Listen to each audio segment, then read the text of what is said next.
உலகத்தில் இருக்கிற மனுஷன் நம்ம செய்கிற நற்கிரிகளை கண்டு பரலோகத்திற்கு உங்கள் பிதாவை மயப்படுத்தபடி உங்கள் வெளிச்சம் அவளுக்கும் பயப்பிராசிக்கிறது. அப்போ நம்ம இந்த ஜனங்களுக்கு மத்தியில நற்கிரிகளை செய்யும் போது அந்த ஜனங்கள் தேவனை மயமப்படுத்துகிறவர்களாய் மாறுகிறார். எப்படிப்பா இவங்கெல்லாம் செய்யறாங்க, எப்படி இந்த மாதிரி வாழ்றாங்க அப்படின்னா, அப்படி வாழ்றதை பார்த்து தேவனை மயப்படுறாங்க. கிறிஸ்தவங்கப்பா, தேவ ஜனங்கள்ப்பா, அதனால தான் அந்த மாதிரி நற்கிரிகளை செய்யறாங்க அப்படின்னு சொல்லி நம்மை குறித்து பரலோகத்தின் தேவனை மயமப்படுத்துவாங்க. ஆகையினால நம்முடைய கிரியைகள் அவங்களுக்கு முன்ன நல்ல கிரியைகள் அவர்களுக்கு முன்பாக வெளிப்படணும், தெரியணும். அவன் கெட்ட வார்த்தை சொல்லுவான், சண்டை போட்டுக்கிட்டு இருக்கிறான், ஒருத்தன் கெட்ட வார்த்தை சொல்றான். ஆனா நம்ம இல்லப்பா அப்படிலாம் நம்ம செய்யறது இல்லை. அவன் நம்மளை தூஷிக்கிறான், அல்லனா சபிக்கிறான். ஆனா நம்ம என்ன சொல்றோம், நல்ல கிரியை, கர்த்தருடைய ஆசீர்வதிப்பா இருப்பா.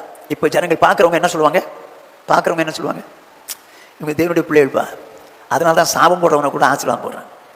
இப்போ கர்த்தர் மகிமைப்படுவார், கர்த்தர் மகிமைப்படுவார். அப்படியே நீங்களும் நானும் மனுஷருக்கு முன்னால நல்ல கிரியைகளை நடப்பிக்கும் போது தேவன் மகிமைப்படும்படியாக இருக்கிறது.